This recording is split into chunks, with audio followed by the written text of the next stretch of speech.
Baik, Ibu terkasih dalam Tuhan, puji syukur kalau hari ini kita boleh dipertemukan Tuhan di ruang Zoom meeting ini. Pada pagi hari ini saya mengajak kita membuka di dalam Mazmur pasalnya yang ke-32. Ya, ini Mazmur Daud. Nah, tema yang diberikan kepada saya belajar dari kesalahan. Saya mengajak kita membuka dari Mazmur 32, kita akan bacanya semuanya. Saya akan bacakan untuk Bapak Ibu dan Bapak Ibu boleh menyimaknya. Nah, Mazmur 32 ayatnya yang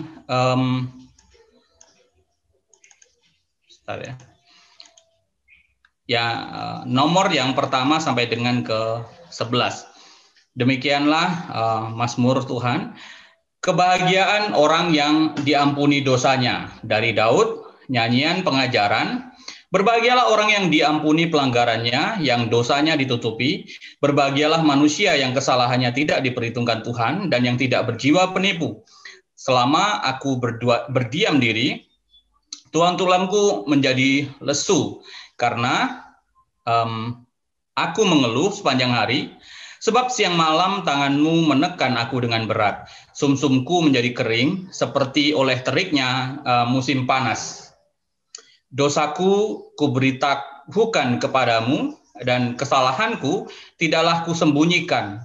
Aku berkata, aku akan mengaku kepada Tuhan pelanggaran-pelanggaranku, dan Engkau mengampuni kesalahan karena dosaku. Sebab itu, hendaklah setiap orang saleh berdoa kepadamu selagi Engkau dapat ditemui. Sesungguhnya pada waktu banjir besar terjadi, itu tidak melandanya. Engkaulah persembunyian bagiku terhadap kesesakan. Engkau menjaga aku, Engkau mengelilingi aku, sehingga aku luput dan bersorak. Aku hendak mengajar dan menunjukkan kepadamu jalan yang harus kau tempuh. Aku hendak memberi nasihat, mataku tertuju kepadamu.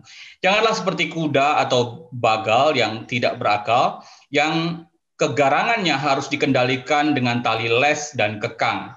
Kalau tidak, ia tidak akan mendekati engkau. Banyak kesakitan diderita orang fasik, tetapi orang percaya kepada Tuhan dikelilinginya dengan kasih setia. Bersukacitalah dalam Tuhan dan bersorak-soraklah, hai orang-orang benar, bersorak-soraklah, hai orang-orang jujur. Demikianlah Mazmur Daud yang boleh kita baca pada saat pagi hari ini. Ya, sekali lagi tema yang diberikan kepada saya adalah belajar dari kesalahan. Nah, dalam konteks ini kita akan belajar dari kesalahan Daud secara khusus. Sebenarnya belajar dari kesalahan Daud, tentu kita sudah tahu arahnya akan kemana gitu. Jadi sebenarnya kita juga tidak hanya bisa melihat dari sisi Mazmurnya yang ke-32 ini, kita juga boleh melihat lebih lanjut di dalam Mazmur 51, lalu kemudian di dalam 2 Samuel pasalnya yang ke-11 juga bisa merujuk ke sana. Nah, Bapak Ibu, rekan-rekan, ibu-ibu yang terkasih dalam Tuhan, bagi sebagian orang menganggap bahwa salah itu sesuatu yang biasa. Ya, hidup itu akan selalu penuh dengan khilaf dan salah. Ya, dalam dunia kerja misalnya melakukan kesalahan ya itu biasa gitu. Ya, dalam melakukan kerjaan itu hal yang lumrah. Ya, kira-kira seperti itu. Nah, tapi yang penting itu soal kalau dalam di luar sana itu bukan soal salahnya, tapi bagaimana bisa keluar dari salah itu dan memanfaatkan pengalaman yang salah itu untuk kekuatan maju, kekuatan lebih maju lagi. Nah, apakah konteks yang sama bisa kita lekatkan di dalam pengertian dosa dalam konteks ini? Ya, dosa Daud tentu saja. Nah, Bapak Ibu yang terkasih dalam Tuhan, apakah dosa juga bisa dilihat di dalam perspektif yang sama? Apakah kesalahan, dalam konteks ini saya persempit di dalam kesalahan dosa, apakah juga bisa dilihat dalam perspektif yang sama? Apakah dosa bisa juga dipandang sebagai sesuatu yang hanya biasa saja, ya? Mengingat itu tadi, manusia bisa khilaf, manusia bisa bersalah, manusia mudah lupa, dan lain sebagainya. Nah, kita akan coba belajar bersama-sama, kita akan melihat, merenungkan bersama-sama bagaimana kira-kira pandangan Tuhan terkait dosa dari sisi pengalaman Daud dan kesalahannya ini. Ya, kita akan belajar sesuatu dari sana. Ibu terkasih dalam Tuhan, cerita Daud ini pasti sudah lumrah bagi kita, sudah umum bagi kita. Bahkan sejak sekolah minggu pun kita sudah sangat sering, apalagi yang guru sekolah minggu sudah sangat sering mengajarkannya. Sudah sangat akrab, ya, familiar di telinga kita. Ya. Kita tidak mengekspos tentu saja satu persatu karena ada 3 bagian besar, 2 Samuel, 11, 12, lalu kemudian Mazmur 32 dan Mazmur 51. Kita tidak mengekspos, kita hanya mengambil beberapa data saja dari sana untuk kita arahkan kepada tema, ya. Ada banyak bagian ayat yang bisa kita selidiki, tentu saja saya sebut tadi. Nah, Bapak Ibu, yang menjadi pertanyaan awal adalah apa sih yang kemudian dilakukan Daud ketika dia berdosa? Nah, ini banyak diungkap oleh baik dari sisi Mazmurnya maupun dari sisi 2 Samuel. Ya, kalau kita lihat dari kisah Daud dan Bathsheba, kita mengerti bagaimana Daud ceritanya sudah kita mengerti, ya. Setelah jatuh dalam dosa, Daud kemudian merancang-rancangkan segala sesuatunya, ya. Hal ini menunjukkan bahwa setelah Daud jatuh dalam dosa, setelah Daud melakukan kesalahannya, ya, setelah Daud berdosa, Daud tidak bertobat, ya. Tidak bertobatnya itu tidak langsung menyadari kesalahannya itu bagaimana, ya. Dia sesaat setelah jatuh dalam dosa dengan Bathsheba, dia tidak langsung bertobat, ya. Setidaknya ada sekitar 9 bulan, ya, selama anak itu lahir. 2 Samuel 12 menyebutkan ada anak hasil hubungan di dalam perzinahannya, ya. Kira-kira ya pasti lebih dari 9 bulan. Ya. Daud kemudian menutupi dosanya, ya. Daud kemudian tidak bertobat dari kesalahannya, ya. Kalau kita perhatikan bukan hanya tidak bertobat, tapi Daud justru berusaha mengkeep dosanya itu, berusaha menutupi dosanya, ya. Dia bertindak seolah-olah ya dia tidak terjadi apa-apa, ya. Coba kita rekonstruksi sejenak peristiwa Daud. Bagaimana di dalam 2 Samuel 11 ayat 2, Daud melihat Bathsheba, lalu kemudian tertarik, lalu kemudian meminta anak buahnya, meminta punggawanya untuk memanggil Bathsheba, ya. Lalu kemudian dia di dalam 2 Samuel 11 ayat 4 itu Daud kemudian mengambil Bathsheba dan tidur dengan dia. Nah, lalu kemudian di 11 ayat 5 dikatakan oleh kitab suci bagaimana Bathsheba kemudian mengandung, ya, dan lalu memberitakan Daud. Yang menjadi pertanyaan kita, kenapa Daud langsung mengerti? Kenapa Daud langsung ngeh bahwa itu kira-kira anak kandungnya dia lah, anak buah dari dia? Kan itu istri orang, ya. Bathsheba itu istrinya Uria. Kenapa kemudian Daud langsung tidak ada protes? Oh, itu bukan saya yang melakukan, tidak seperti itu, ya. Nah, kenapa? Daud tahu persis bahwa Uria itu memang tidak sedang ada di rumahnya. Uria sedang ada di medan perang. Nah, kalau kita lihat, kita baca bagaimana Daud kemudian memanggil Uria dari medan perang untuk ditanyain tentang kinerjanya, ya. Tentang bagaimana perang seperti apa, lalu bagaimana tentaranya, ya itu ditanya semua oleh Daud. Nah, dari situ kita tahu bahwa Uria ini memang tidak pulang ke rumah. Nah, karena itu waktu kemudian Bathsheba datang memberitahukan melalui anak buahnya kepada Daud bahwa dia hamil, dia langsung percaya, ya. Baik, terima kasih. Lalu kemudian Daud memanggil Uria menaiki kinerjanya tadi, lalu kemudian untuk menutupi kesalahannya, Daud kemudian memberikan refreshing kepada Uria ini, memberikan cuti sementara kepada Uria. Untuk apa? Untuk pulang ke rumah dan tentu saja tidur dengan istrinya. Nah, dengan harapan, kalau kemudian istrinya hamil itu ya bukan karena orang lain, apalagi karena dirinya. Setidaknya itu terjadi karena Uria. Tapi apa yang Uria lakukan? Uria justru tidak pulang ke rumah, ya. Gratifikasi yang diberikan, hadiah yang diberikan kepada Uria, kemudian cuti sementara yang diberikan kepada Uria tidak tidak diresponi baik oleh Uria. Nah, dalam konteks ini, lalu kemudian Uria justru ada di suara kecil. Bagaimana? Suaranya kecil? Enggak, ada yang tadi yang belum mute. Oke, lanjut, Mas. Oke. Nah, lalu kemudian dari konteks ini kita tahu bahwa Uria begitu militannya, begitu sangat-sangat berbakti terhadap bangsa dan negaranya, tidak mau pulang. Kenapa? Orang semua masih ada di medan perang, sedang memperebutkan kemenangan dan lain sebagainya.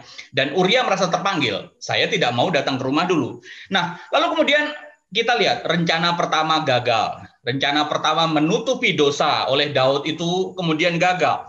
Lalu Daud membuat rencana kedua, ada planning kedua. Bagaimana? Planning kedua ini Daud coba menutupi, kalau tadi menutupi dengan natural, berharap Uria bisa berhubungan suami istri dengan istrinya Batseba, lalu kemudian anaknya yang dikandung itu tidak diklaim kemana-mana, kira-kira begitu. Jadi ya namanya juga suami istri hamil juga bukan sesuatu yang aib kan. Nah lalu kemudian Daud membuat planning kedua, rencana kedua untuk menutupi dosanya. Dan kali ini yang dilakukan adalah dengan merancang pembunuhan terhadap Uria. Dan pembunuhan itu dirancang dengan sangat natural, dengan sangat biasa, dan kira-kira supaya orang anggap matinya itu wajar, ya anggapan orang.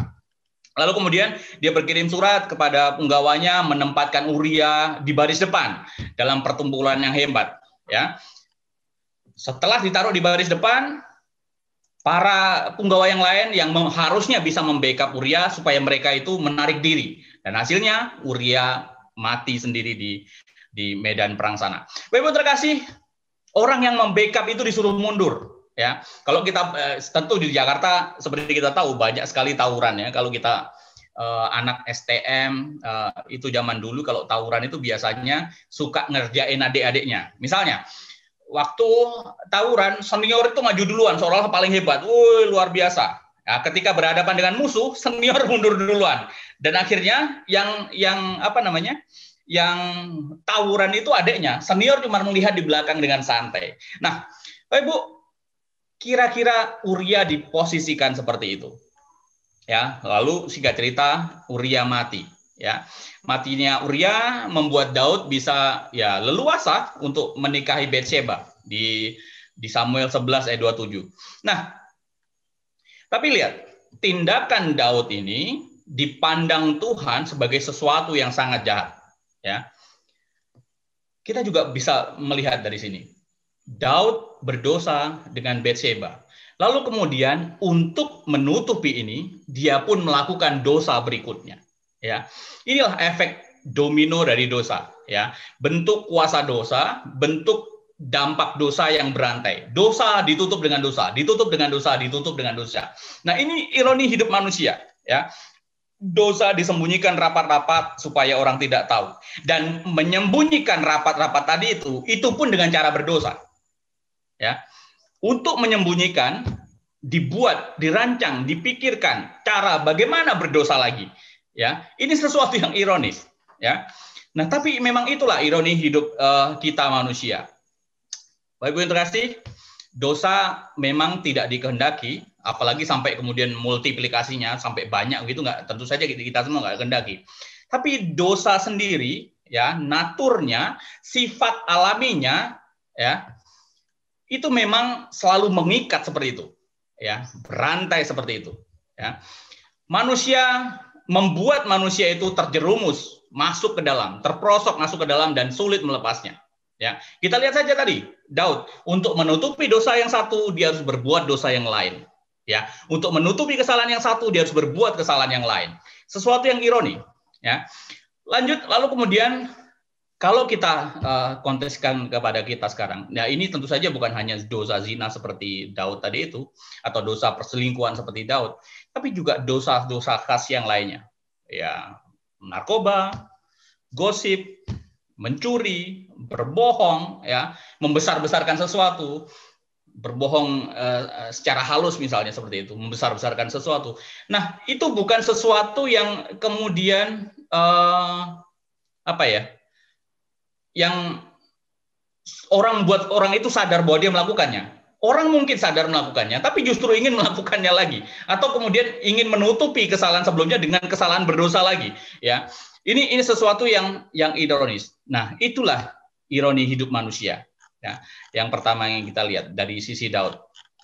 Yang kedua adalah yang kita lihat adalah apakah kemudian Daud itu merasa aman kira-kira setelah melakukan itu semua. Ya, kalau kita baca dalam Mazmur tadi, Mazmur yang ditulis Daud di dalam Mazmur 32, ataupun kita refer kepada Mazmur 51, dijelaskan dengan baik secara tersurat maupun tersirat bagaimana setelah Daud melakukan itu semua, setelah Daud berdosa dan kemudian menyembunyikan dosa, ya, Daud justru amat sangat menderita, ya, pas atau setelah melakukan itu semua.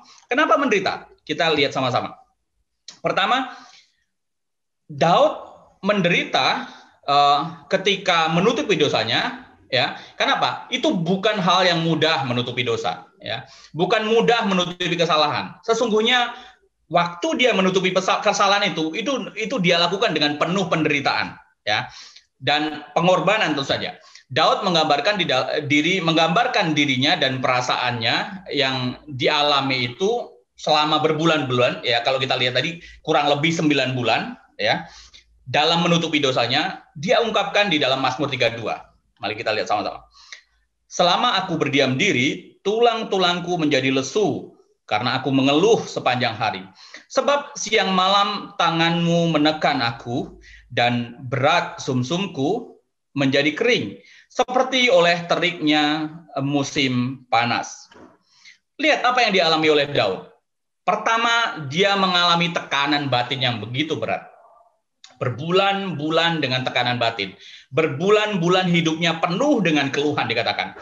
Kalau kita gali ke dalam bahasa aslinya, kata keluhan itu adalah menggunakan kata agah, itu mengarahnya atau rujukannya itu lebih ke arah auman singa, ya. Auman singa yang sedang kesakitan.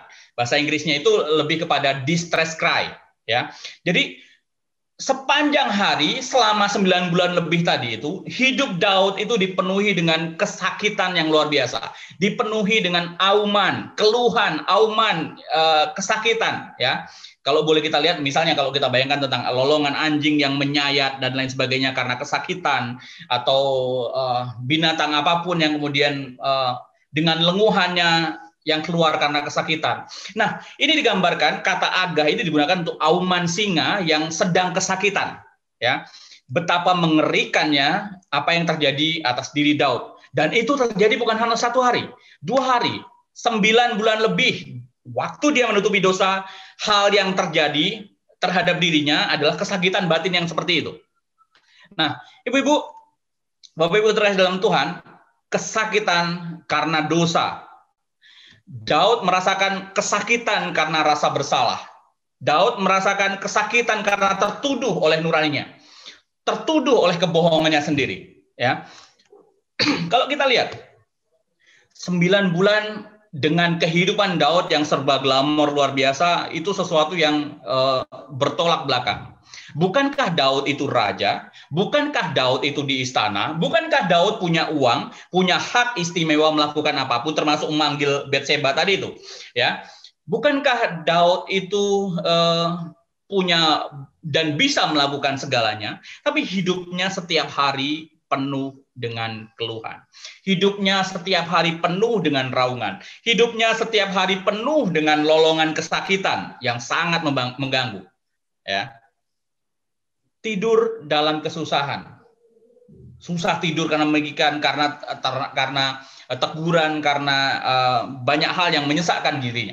Ya. Lalu kemudian bangun kembali dipenuhi kesusahan lagi. Ya.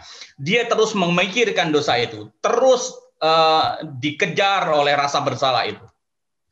Hidup Daud seperti boleh dibilang, ya, kalau kita gambarkan sasana tinju, atau hidup Daud digambarkan sebagai medan laga yang terjadi antara pertempuran antara nurani yang terus berbicara mengingatkan dia dan pemberontakannya dia terhadap nurani itu sendiri. Jadi itu pergulatan yang sangat tidak mudah, ya. Pergulatan untuk berdosa dan menyembunyikan dosa-dosanya lagi. Nah, itu yang pertama. Nah, yang kemudian adalah Daud bukan hanya merasakan kesakitan batin, dan itu kemudian berpengaruh juga terhadap tubuhnya, terhadap fisiknya, terhadap dirinya. Ayat 4 menyebutkan, sebab siang malam tanganmu menekan aku dengan berat, sumsumku menjadi kering, seperti oleh teriknya musim panas.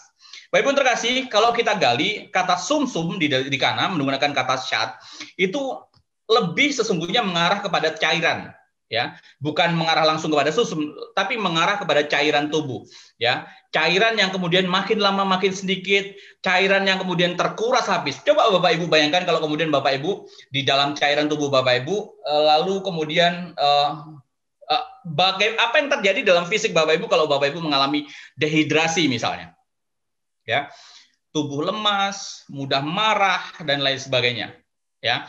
Nah, kata saat ini sendiri ini juga bagian dari kiasan dari kekuatan, ya, kiasan dari kekuatan yang kemudian mulai melemah kalau kita perhatikan. Sumsumku menjadi kering, kekuatanku menjadi melemah, cairan dalam tubuhku terkuras habis. Ya, kekuatanku menjadi hilang, lenyap. Ya, Daud tidak punya tenaga lagi. Daud kehilangan semangat hidup. Ya, setiap hari dia dipenuhi dengan keluh kesah, raungan, auman yang kemudian menyesakkan dada. Tapi juga berpengaruh kepada fisiknya. Tidak ada semangat hidup lagi. Bukankah dia raja yang hebat luar biasa? Bukankah dia raja yang bisa melakukan banyak hal? Tapi kenapa kemudian dia seperti tidak bersemangat dalam tubuhnya? Kenapa dia seperti tidak ada tenaga? Ya, tidak ada spirit lagi. Ya, Bapak Ibu, natur manusia dalam berdosa seringkali bukan menuju langkah pertobatan, tapi justru langkah menyembunyikan, langkah bersembunyi, baik dari manusia atau dari Tuhan. Kita ingat peristiwa Adam. Bukannya Adam langsung menemui Tuhan dan mohon ampun kepada Tuhan, Adam justru bersembunyi. Entah alasan karena malu atau memang takut sama Tuhan, ya. Tapi yang jelas adalah bersembunyi dari Tuhan, menyembunyikan kondisinya, menyembunyikan apa yang sudah dilakukannya, ya. Dan pengalaman menyembunyikan ini, bersembunyi dan menyembunyikan ini sangat menyedihkan, ya, diceritakan oleh Daud. Bagaimana dia tertekan jiwanya, ya, bagaimana berpengaruh terhadap fisiknya. Karena itu hati-hati dengan menyembunyikan dosa, ya. Tubuh dan batin akan sangat sakit, ya. Bapak Ibu terkasih, Tuhan itu memberikan instrumen yang penting dalam diri kita, yaitu nurani. Ya, nurani diberikan kepada kita. Nurani itu berfungsi seperti seorang nabi. Kalau nabi itu adalah juru bicaranya Tuhan kepada umatnya, nurani pun adalah juru bicaranya Tuhan yang menyuarakan tentang kebenaran kepada kita, ya. Bapak Ibu terkasih, kalau Nabi menyuarakan suara kebenaran, ya, maka dia akan terus bersuara menyuarakan yang benar dan melawan ketidakadilan. Nah, begitu juga dengan hati nurani, ya, yang kemudian membuat diri kita sadar tentang mana yang benar, sadar tentang mana yang harus dilakukan, sadar tentang bahwa diri ini tidak mungkin melawan. Kalau sampai kita melawan nurani, maka hanya membuat diri kita menjadi sakit sendiri.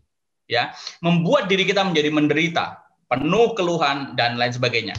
Nah, yang terjadi adalah sama yang disampaikan oleh Daud, sakit di batin, sakit di hati, dan kemudian juga sakit di badan, secara fisik juga sakit.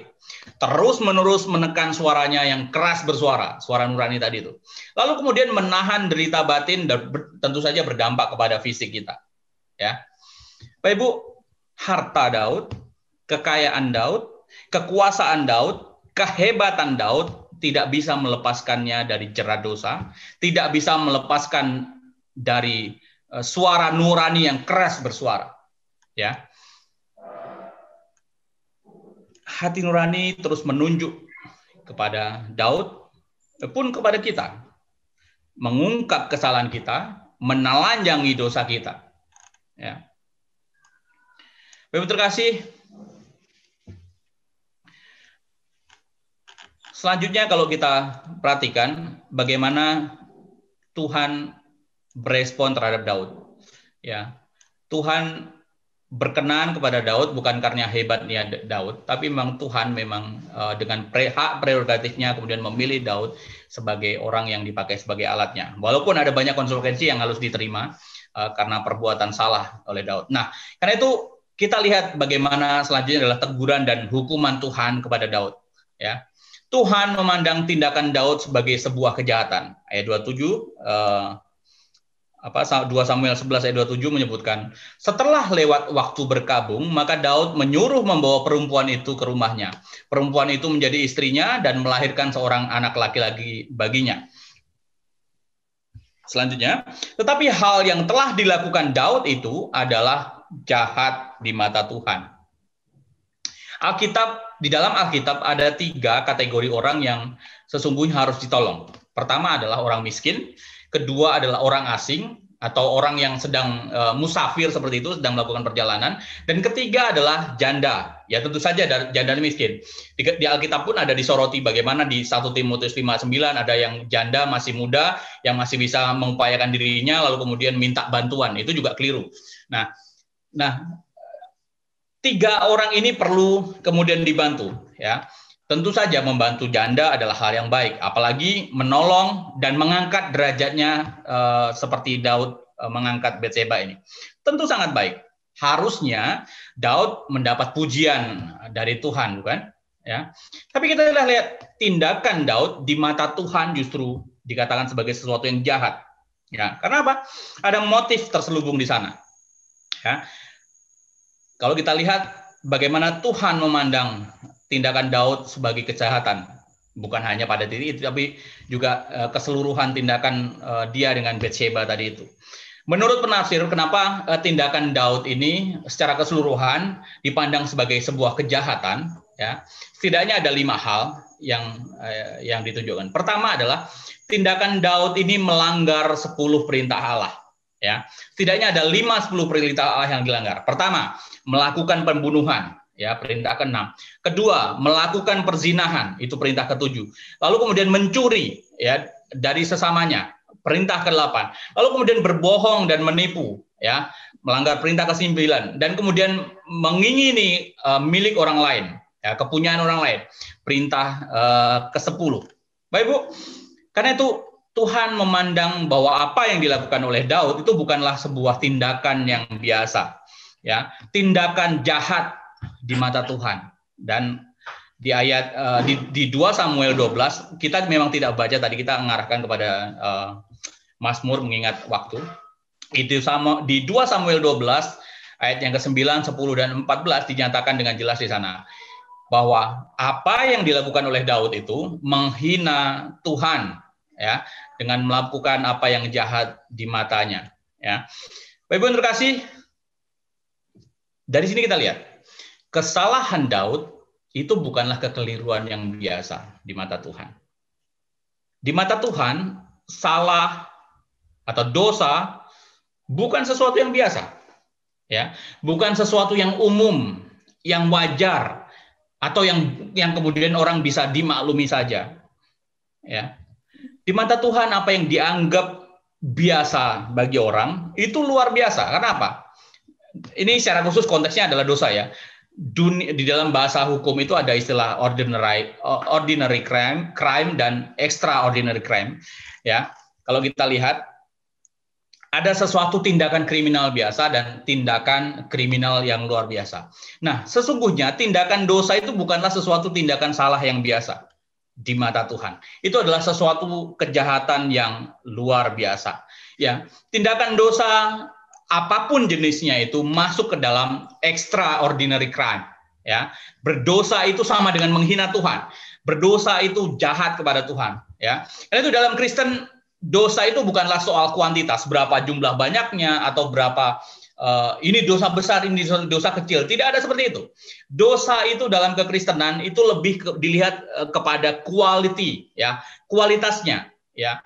Kalau walaupun setitik pun kalau itu dosa, tetap dosa. Ya. Ibu yang terkasih dalam Tuhan, ini sebenarnya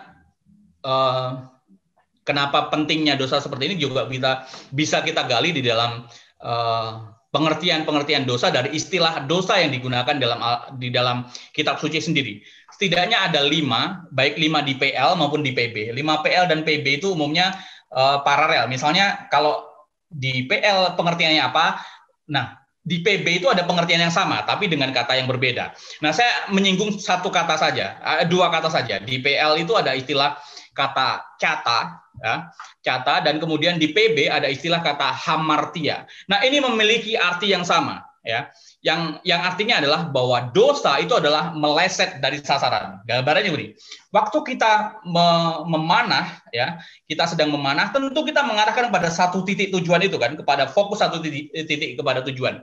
Tapi waktu memanah dan fokus pada satu titik tujuan tadi, kalau kemudian anak panah kita meleset 2 cm saja, itu tetap meleset namanya. Dan dosa itu seperti itu. Tidak bisa meleset dari arah yang ditunjukkan Tuhan, ya. Meleset dari sasaran Tuhan itu sama dengan dosa. Mau 1 mili, ya, mau 1 senti, 2 senti, itu dosa. Jadi karena itu dari titik ini kita melihat betapa seriusnya dosa, ya. Dosa adalah meleset dari sasaran. Dosa itu tidak bisa dianggap sebagai sesuatu yang remeh. Kesalahan tidak bisa dianggap sebagai sesuatu yang remeh-temeh, ya. Satu istilah lain, sorry saya lupa istilahnya, tapi dosa itu dianggap sebagai melompat dari pagar. Tuhan sudah membuat pagar, membuat batasan, ya, boundary, lalu kemudian orang melompat dari batasan itu. Nah, itu dosa, ya. Karena itu dosa itu adalah persoalan serius. Kesalahan yang kita kerucutkan ke dalam dosa itu adalah persoalan yang serius. Dosa bukan kesalahan atau hal yang biasa, ya. Karena itu kita tidak boleh anggap remeh. Dosa adalah sesuatu yang fatal, ya. Karena itu tidak boleh dianggap sebagai sesuatu yang ya sudahlah biasa saja. Nah, karena itu tidak heran kalau kemudian Tuhan pun berespon dengan keras terhadap Daud atas tindakan Daud, ya. Tuhan kemudian menghukum Daud, ya. Kalau kita perhatikan setidaknya ada 2 akibat dari dosa Daud. Yang pertama adalah adanya pedang, adanya sengketa, adanya kekerasan yang menimpa keluarga Daud, ya. 1 Samuel 12 ayat 10 menyebutkan, oleh sebab itu pedang tidak akan menyingkir dari keturunanmu sampai selama-lama. Dan hal ini digenapi, ya. Digenapi dalam kekerasan, persengketaan, pembunuhan, dan sepanjang sisa hidup Daud selanjutnya, ya. Misalnya Alkitab menunjukkan kepada kita dengan jelas bagaimana hancurnya keluarga ini oleh kekerasan dan lain sebagainya. Ada kematian anak hasil perzinahan Daud dan Bathsheba, lalu kemudian ada pembunuhan Amnon oleh Absalom, lalu kemudian ada pembunuhan Absalom yang memberontak melawan ayahnya, lalu kemudian ada hukuman mati Adonia, lalu ada malapetaka menimpa Daud dan keluarganya, di mana istri-istri Daud bahkan juga diambil orang lain. Nah, lalu kemudian ada pelbagai malapetaka yang kemudian menimpa keluarga Daud. Firman Tuhan katakan, beginilah firman Tuhan, bahwasanya malapetaka akan kutimpakan ke atasmu yang datang dari kaum keluargamu sendiri. Aku akan mengambil istri-istrimu di depan matamu dan memberikannya kepada orang lain. Orang itu akan tidur dengan istri-istrimu di siang hari. 2 Samuel 12 ayat 11, dan ini bisa kita lihat dari 2 Samuel 12 ayat 11. Dan ini terbukti di mana Daud akan mengalami perlakuan yang kejam dari anak-anaknya. Ya, ada pemerkosaan Tamar putrinya oleh Amnon, pemerkosaan istri-istrinya oleh Absalom, lalu kemudian setidaknya 2 hal itu. Bapak-Ibu terkasih, itulah konsekuensi terhadap dosa yang dilakukan oleh Daud. Dan ini pun adalah sesuatu yang ironi, ya.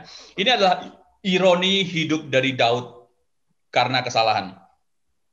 Lihat, raja yang populer luar biasa, raja yang karismatik luar biasa, dipuji-puja oleh pengikutnya, oleh rakyatnya, yang bisa memimpin beribu-ribu pasukan, ya, raja berkuasa, bisa mengalahkan ribuan musuh, tapi justru kalah di dalam keluarga, di dalam rumah tangga. Keluarganya berantakan, anaknya kurang ajar terhadap diri dan anggota keluarga yang lain, ya. Tidak ada penghormatan, penghargaan di dalam keluarganya. Ironis. Kalau kita perhatikan, dari sisi konteks Daud ini mungkin bukan saja karena tidak ada figur ayah, ya, yang kuat di mata anak-anaknya, tapi juga mungkin karena memang diizinkan Tuhan terjadi untuk menghukum Daud tadi itu. Ya. Karena itu, Bapak Ibu yang terkasih dalam Tuhan, jangan sembarangan dengan Tuhan. ketika kita sudah membuat komitmen di hadapan Tuhan, ya, mau setia kepadanya, ya, kita membuat komitmen setia mendidik anak kita misalnya di dalam keluarga, dalam terang firman Tuhan, mau setia menjadi pelayannya, mau setia menjadi pengikutnya, maka itu adalah komitmen yang luar biasa, yang besar, dan harus dipenuhi, harus ditepati dan jaga. Jangan ada titik kesalahan sedikit pun dari sana. Ya, kalau ada kesalahan, kita lihat, ya, respon Daud nanti seperti apa. Ya, Daud belajar banyak dari pengalaman kesalahannya. Bagaimana dia harus berdosa dan menutupi dosa lagi. Lalu kemudian bagaimana waktu dia menutupi dosa itu sakitnya luar biasa. Lalu bagaimana Daud harus menanggung hukuman yang begitu besar akibat kesalahannya. Nah, selanjutnya kita yang terakhir melihat titik balik hidup dari pertobatan Daud. Ya, ketika Daud mendiamkan dosanya, ketika Daud menyembunyikan dosanya, Allah nyatanya tidak mendiamkan Daud. Allah mengingatkan Daud melalui Nabi Natan. Ya, Tuhan mengingatkan orang yang dikasihinya ini, walaupun dia penuh dengan kesalahan. Ya, Natan mengingatkan kepada Daud tentang beberapa hal. Yang pertama adalah tindakan dosa yang dilakukan itu mencemarkan diri dan berlawanan dengan kekudusan Tuhan. Ya, Natan datang mengingatkan lagi kepada Daud. Ini kita baca di dalam 2 Samuel tentu saja. Natan datang mengingatkan lagi Daud yang mulai lupa diri. Ya, Natan mengingatkan bahwa waktu Daud bisa menjadi raja itu bukan karena Daud itu luar biasa. Ya, hingga pada titik sekarang ini menjadi raja yang berkuasa dan luar biasa. Ya, tapi karena apa? Allah yang mengurapi Daud menjadi raja atas Israel.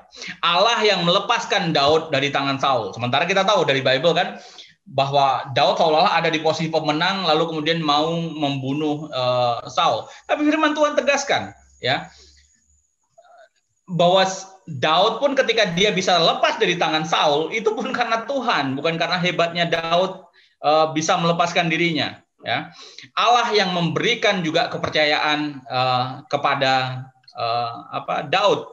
Ya, Allah juga yang memberikan kepada Daud kaum Israel dan Yehuda.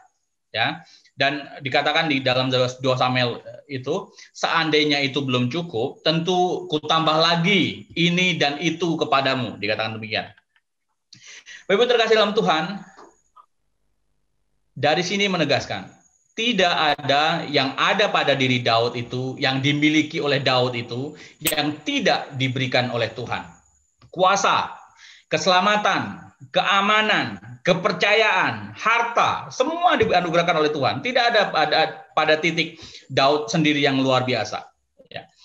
Misalnya kita bandingkan saja bagaimana Daud sebelumnya. Ya.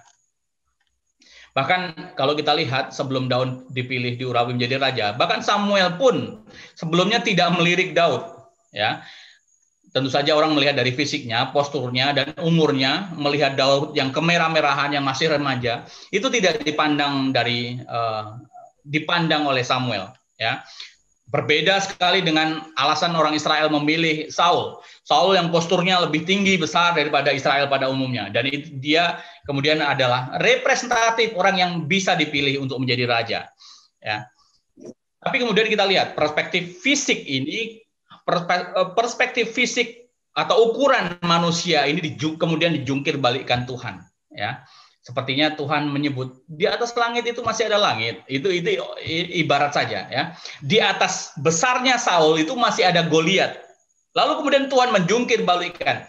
Tuhan mempermalukan standar yang dibuat oleh manusia ini dalam melihat orang dan melihat orang dan pimpinan dengan ukuran fisik tadi. Tuhan mempermalukan standar manusia, ukuran dan postur dan besarnya, ya, dengan Daud yang waktu itu secara standar tidak dianggap. Ya, lalu kemudian mengalahkan standar yang paling besar, Goliat. Ya. Karena itu dari sini menegaskan, sesungguhnya bukan karena hebatnya Daud, loh. Apa yang terjadi dan dimiliki oleh Daud sepenuhnya adalah kasih dan anugerah Tuhan semata. Ya, kalau setelah Daud menjadi raja, lalu kemudian sekarang lupa diri, nah inilah titik di mana Allah mengingatkan kembali melalui Nabi Natan. Ya. Ya, seringkali kuasa memang membuat orang menjadi lupa. Beruntunglah orang ini atau Daud ini masih diingatkan Tuhan kembali. Bersyukurlah orang yang kemudian kesalahannya masih mau diampuni oleh Tuhan. Ya, Mazmur 32 ayat 1 dan 2 menyebutkan, berbahagialah orang yang diampuni pelanggarannya, yang dosanya ditutupi, berbahagialah manusia yang kesalahannya tidak diperhitungkan Tuhan. Ya, Bapak Ibu, ungkapan ini menunjukkan kepada kita bagaimana, misalnya gini, ada orang tua, kalau ada orang tua yang masih marah kepada anaknya, ya kata orang tua sih, itu bagian dari tanda orang tua itu masih sayang kepadanya. Ya, amat sangat berbahaya kalau kemudian orang tua itu mendiamkan saja. Orang tua itu acuh, orang tua itu tidak peduli, orang tua itu cuek, masa bodoh, maka itu tandanya bukan lagi sayang, ya, tidak peduli kepada anak itu. Ya, bersyukurlah kalau kemudian Daud masih diingatkan oleh Tuhan dalam konteks ini. Begitu juga dengan kita, bersyukurlah kalau kemudian Roh Kudus masih mau mengingatkan kepada kita, menghampiri diri kita melalui nurani, melalui Roh Kudus yang mengajak kita kembali ke jalan Tuhan. Ya. Maka Tuhan sesungguhnya masih mengindahkan kita. Ya. Tuhan menginginkan kita kembali, ya, berbalik kepada jalannya, dan itu Roh Kudus yang bersuara. Tapi ketika kita sukses dalam dosa dan terus-menerus sukses dalam dosa, hati-hati, bisa jadi kita tidak lagi diindahkan oleh Tuhan. Nah, selanjutnya Bapak Ibu terkasih, kita lihat bagaimana respon pertobatan Daud. Lalu berkatalah Daud kepada Nathan, aku sudah berdosa kepada Tuhan. Itu respon Daud di dalam 2 Samuel 12. Ya. Pengalaman bergumul dengan dosa dan pengakuan ditulis Daud ke dalam beberapa Mazmur. Ya. Mazmur 32 tadi dan Mazmur 51. Bagaimana dia meresponi apa yang dikatakan oleh Nathan dengan hati yang hancur. Dosaku kuberitahukan kepadamu, dan kesalahanku tidaklah kusembunyikan. Aku berkata, aku akan mengaku kepada Tuhan pelanggaran-pelanggaranku, dan Engkau mengampuni kesalahan karena dosaku. Bapak Ibu, ada beberapa kesamaan yang bisa kita tarik atau ambil dari 2 Mazmur tadi itu. Pertama adalah adanya di dalam respon pertobatan Daud ada pentingnya pengakuan dosa di sana. Ya. Bagaimana Daud secara sadar mengakui dirinya sudah berdosa di hadapan Tuhan. Menunjukkan kerendahan hatinya, kerelaan hatinya, menunjukkan keterbukaan dirinya di hadapan Tuhan. Ya. Sekaligus juga menyadari posisi, ya, Daud di hadapan Tuhan. Ibu, hal yang sama harusnya pun harus kita tunjukkan ketika kita meresponi teguran dari Tuhan. Ya, ada banyak ketika kita mendengarkan khotbah, lalu Tuhan menegur kita, lalu di benak kita langsung muncul, ini pendeta lagi nembak saya. Ya, padahal bukan seperti itu. Berbahagialah kalau kemudian Roh Kudus masih bersuara ke dalam dirimu dan kamu tertegur oleh karenanya. Ya, kenapa? Tuhan masih mengindahkan kita. Tapi kalau kemudian kita berbuat salah dan kemudian dari firman, dari mimbar disuarakan tentang kesalahan kita dan kita cuek atau kita tidak peduli atau malah kita melawan, hati-hati. Ya. Ibu yang terkasih, orang yang tidak mengaku dosa itu sesungguhnya bermasalah dengan diri dan Tuhan. Ya. Menipu diri sendiri dan memposisikan Tuhan itu kemudian sebagai pendusta, seperti dikatakan 1 Yohanes 1 ayat 9. Begitu juga pertobatan tanpa pengakuan dosa itu bukanlah pertobatan. Ya. Pengakuan dosa, sadar keberdosan adalah awal yang baik untuk orang itu berubah. Tanpa sadar, kalau kemudian kita tidak mengaku dosa kita, ya kita sesungguhnya menipu diri kita dan menyatakan Tuhan sebagai penipu. Karena apa? Ya karena kita sesungguhnya berdosa dan Tuhan mengatakan kita adalah berdosa. Tapi kemudian kita menipu diri kita, ya, dengan tidak mengakuinya. Setelah kemudian mengaku diri, ada sisi pertobatan yang perlu kita lihat dari Daud adalah bagaimana Daud mengajukan permohonan penyucian dari Tuhan. Ya. Di Mazmur 51 ayat 10 dan 11 ditunjukkan, jadikanlah hatiku tahir ya Allah, dan perbaharuilah batinku dan dengan roh yang teguh. Janganlah membuang aku dari hadapanmu, dan janganlah mengambil rohmu yang kudus daripadaku. Bapak Ibu, bertobat memang satu kali, tapi setiap hari orang harus mengevaluasi dirinya, dan kemudian meminta Tuhan mengampuni segala dosanya dan menyucikan diri kita kembali. Nah, dalam konteks gereja reform, ya, gereja reformasi, ini dikatakan sebagai progressive sanctification. Jadi, kekudusan yang progresif. Pertobatan memang sekali satu kali, tapi bukan berarti kita tidak bisa berdosa lagi, kan? Kita masih bisa berdosa. Nah, ketika kita melakukan dosa lagi, Tuhan mengajarkan kepada kita untuk kita setiap hari merefleksikan diri kita, mengingat kembali dosa-dosa yang kita lakukan, dan kemudian memohon ampun kepada Tuhan. Dan setelah itu kita meminta Tuhan menguduskan. Dan itu harus kita lakukan setiap hari. Ya. Dan yang terpenting ada sisi pertobatan adalah bagaimana orang berbalik, ya, dari jalan yang sesat menuju kepada jalannya Tuhan.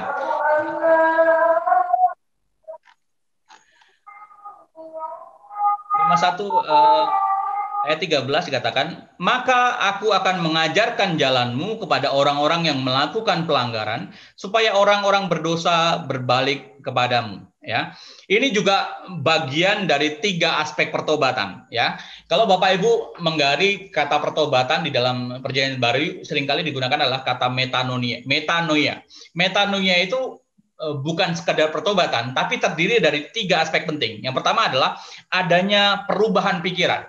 Kalau sebelumnya pikirannya mengarah kepada sisi A, lalu kemudian sekarang berpindah kepada sisi B. Ya, kalau kepada sisi yang gelap, sekarang kepada sisi yang terang. Nah, bukan hanya perubahan pikiran, ya, perubahan mindset, ya, tapi juga ada perubahan arah dan tujuan. Kemana kita akan menuju sebelumnya? Dan kita berbalik arah, menuju arah yang sebaliknya yang diinginkan oleh Tuhan. Lalu kemudian yang ketiga adalah perubahan tindakan. Jadi bukan hanya pikiran, tapi juga tujuan, bukan hanya tujuan, tapi juga pikiran kita. Jadi bukan hanya pikiran, tapi juga tindakan kita. Nah, itu 3 aspek pertobatan yang penting, yang tidak boleh dilupakan. Dan ini semua menjadi gambaran bagaimana Daud sudah merefleksikan pertobatannya.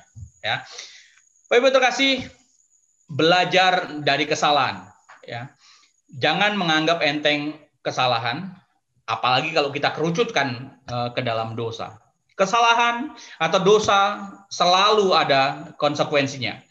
Ya, karena itu hati-hati. Ketika kita bergumul di dalamnya, maka segera minta ampun kepada Tuhan. Waktu Tuhan menegur kita, responi dengan segera. Ya, karena apa? Itu tanda bahwa Tuhan masih mengindahkan diri kita. Tapi kalau kemudian kita bergumul, kita terus masuk dalam kubangan dosa dan kita sukses melakukan dosa. Misalnya, kita hari ini sukses mencuri, besok mencuri lagi tidak diketahui orang, dan sukses terus, maka percayalah, itu Tuhan Tuhan membiarkan kita masuk dan tidak mengindahkan kita kembali. Ya, ini juga dipertegas di dalam Mazmur 73 tentang bagaimana seorang pemazmur Asaf protes dengan kondisi dirinya. Dia tubuhnya itu sakit-sakitan, kemudian kurus, sementara orang fasik itu gemuk-gemuk tubuh mereka. Bukan orang yang gemuk seperti saya, orang fasik, ya. Jadi orang fasik gemuk-gemuk, dan dia sedang membandingkan dirinya dengan orang fasik. Lalu kemudian kalau seperti kita pahami, kalau orang fasik, orang yang gemuk tubuhnya, orang yang banyak berkatnya, itu tanda ya orang itu diberkati Tuhan. Sementara ada yang pada posisi sakit penyakit, pada kurus seperti pemazmur Asaf, walaupun dia pelayanan luar biasa sebagai pemimpin pujian, itu dipandang sebagai bukan berkat. Tapi Tuhan menunjukkan dengan perspektifnya. Setelah pemazmur Asaf melihat dari perspektif Tuhan, ya, melalui helikopter view, melalui perspektif yang lebih tinggi, Asaf ditunjukkan bagaimana bahwa apa yang sedang diberikan oleh Tuhan dengan berkat yang menjadi ukuran manusia dikatakan sebagai berkat tadi itu sesungguhnya adalah batu licin buat mereka. Sehingga hal itu membuat mereka semakin jatuh dan jatuh semakin dalam dosanya. Bapak Ibu terkasih, ini saja yang kiranya boleh saya sharingkan melalui belajar dari kesalahan itu. Hati-hati, jangan menganggap enteng kesalahan. Hati-hati dengan natur kesalahan, secara khusus dikerucutkan ke dalam natur dosa. Natur dosa seringkali adalah Ya, orang melakukan dosa kemudian ditutup lagi dengan dosa. Artinya apa? Dosa seringkali mengikat, dosa berefek domino. Dosa terdiri dari jalinan ikatan yang kuat yang seringkali susah diputuskan. Nah, lalu kemudian kalau Tuhan berkenan membukakan diri kita, menegur kita, maka responi dengan segera. Ya. Responi dengan apa? Pengakuan dosa kita. Responi dengan apa? Menyatakan bahwa betul diri kita berdosa. Responi dengan apa? Respon pertobatan tadi itu. Responi dengan apa? Ya. Respon bukan hanya pertobatan tapi juga meminta Tuhan setiap kali menguduskan. Dan karena itu melalui kesalahan kita seperti kata Daud, bisa kemudian dijadikan pelajaran bagi diri maupun orang lain. Dengan demikian dia bisa mengajarkan kepada orang lain bahwa berbuat salah itu seperti apa dan kemudian bagaimana keluarnya, ya. Lalu kemudian dia juga menjadi semacam warning buat orang, jangan melakukan hal yang sama seperti yang sudah saya lakukan. Karena itulah pergumulan berat Daud ini dituliskan ke dalam 2 Mazmurnya tadi itu supaya apa? Orang tahu. Kenapa? Mazmur 32 dan Mazmur 51 ini ditujukan, satu Mazmur 32 untuk pengajaran dan kemudian Mazmur 51 itu untuk perenungan dan ditujukan kepada pemimpin pujian. Ya, kalau itu diberikan kepada pemimpin tujuan apa? Dibacakan di hadapan jemaat supaya jemaat mengerti, memahami, supaya jemaat bisa masuk ke dalam pergumulan Daud seperti apa dan kemudian jemaat boleh terberkati dari sana. Baik, Bapak Ibu yang terkasih dalam Tuhan, demikianlah yang bisa saya sharingkan. Tuhan Yesus memberkati kita semua.